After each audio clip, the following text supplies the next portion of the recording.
Hi everyone. It's been a while since I've had a chat with you, so I thought I'd share what we've been up to here in the backyard with the big tack and all their toys. First up, hope you're all safe and well, and you're recovering if you had COVID, and if hopefully you didn't get COVID. So everyone's, we're lucky here in Australia. We have zero transmission for something like 20 days now in the whole country, which is amazing. So hopefully that can follow through with the rest of the world, and you guys can all stay nice and safe. During lockdown, we had two here in Melbourne, really long one and I guess one that wasn't as long. But during ultra lockdown, I thought I'd take the time to get this thing working perfectly because I had a few problems. Yes, there were some issues with tilt and spacing that had to be sorted out before I could get nice pin sharp round stars in all the corners. So how do we fix that? Well, first up, this adapter here that joins the focuser onto the telescope, well, it wasn't quite perfectly round. So when I put it on my friend Stefan's lathe, and there's like commercial quality stuff, and there's ultra commercial, premium stuff, and then there's like Stefan quality, which is a whole different world. Like, he deals in microns, so that's like thousandth of a millimeter. Anyway, we spun it on his lathe. He said, yep, not quite right. So he machined all of this, so it's now perfect.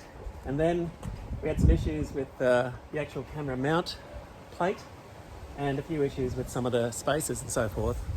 So we remilled all of those, so now everything is absolutely perfect. However, one crazy thing about the design of this particular focuser is that the whole thing rotates. If you want to change the camera angle, you've got to rotate this entire focuser using this kind of captain's wheel. And stuff is never going to be true if you rotate it when you're dealing with a full frame camera. So Takahashi make a thing called a camera angle adjuster.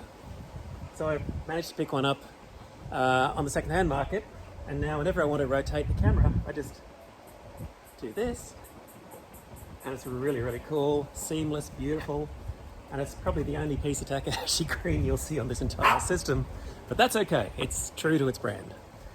So now what we have is a really nice system where, I also had the lenses collimated. You can actually collimate these refractor lenses. So there's two ways of doing it. You can either tilt the lenses, there's three of them, in the cell, which is what we did, using something called a Grzybowski collimator. I'll put that in the comments, you can check that one out, it's pretty cool.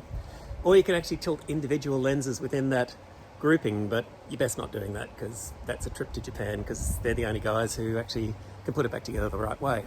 So we didn't do that. But the upshot of all this is now on my full frame camera, stars are nice and round in all the corners, which is what we want. Took a while, let me tell you. So what we also learned from that was with spacing, if your sensor is too close, then you get these kind of warp speed like stars going out of the corners. If your sensor's too far away, then you get kind of a goldfish bowl effect with the stars kind of going round in circles around your target. So we've got some spacers in here now that are made within zillionths of a millimeter tolerance, and it's all perfect. So thanks to my good buddy Stefan, who's helped enormously to make all this work beautifully. And stay safe, everyone. Take it easy. See ya.